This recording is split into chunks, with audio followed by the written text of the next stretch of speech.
This is one of Monogram's first plastic model kits. Like many of the early Monogram models, it contains working parts, in this case opening and closing doors. Other models had things like dropping bombs, landing gear that retracted and came back up, and even dropping torpedoes. Here are the plans. First page, second page. We start with the fuselage. The build is off to a good start, but unfortunately not the video. Turns out that I was so into the build that I forgot to take a picture of the installation of the seats and the dashboard and other interior parts before I closed the fuselage. The wings are gluing up. In the meantime, I'm going to try and refine the seam along the top, which is a little bit raised along its edges of the mating joints, and the bottom, which needs a little bit of filling, as well as taking off the raised edge. It's going to be hard because this model, as you see, has raised panel lines and also kind of oversized raised rivets, and they're obviously going to suffer this refinement. It's going to be less than a refinement for them. Our next effort will be to assemble and install the wings and install the tail horizontal surfaces. I've installed one wing.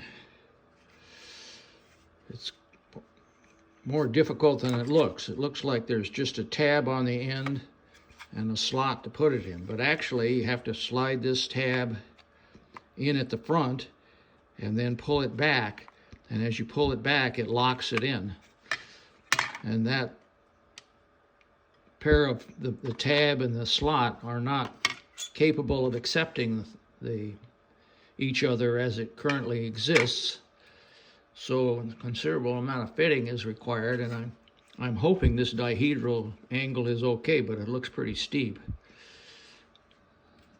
But that's what I've got so far.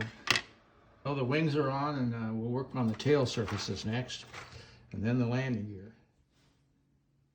Next, we install the landing gear. The landing gear and the struts are on, and the dihedral looks pretty good, and the struts fit right, so that would suggest it's correct.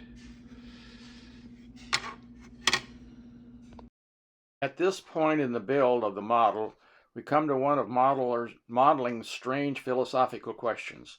We're instructed to assemble the engine mount, and the mount to the firewall in one large, well actually small structure that is then installed on the front of the fuselage. This is a pretty complex assembly, probably the most complex in the whole model. But when we install the cowl over the top of it, it will never be seen again. Or will it? Actually, the plans say the cowl can be built as to be removable, a feature of the kit. So for this model, this makes sense. Often in models, we build a complex structure and then put it somewhere where it will never be seen again. I guess we wouldn't feel right if it wasn't there though, right? Well, the engine's installed, and I've tried to install the cowl. It's supposed to fit on a snap fit with these 3 pins going into 3 holes in the firewall. No matter how I try, I can't make it snap in, and I'm reducing the pins to a very small size. They still don't fit. So I think we're going to have a permanently installed cowl. I applied a coat of primer and painted the aircraft silver.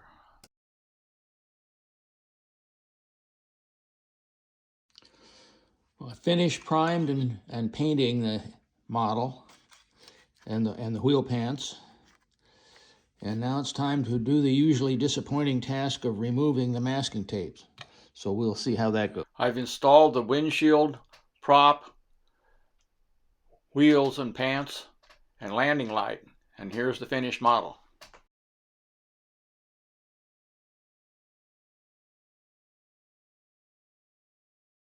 The model came with a little plastic guy, possibly the pilot and proud owner, and he says, "Thanks for watching."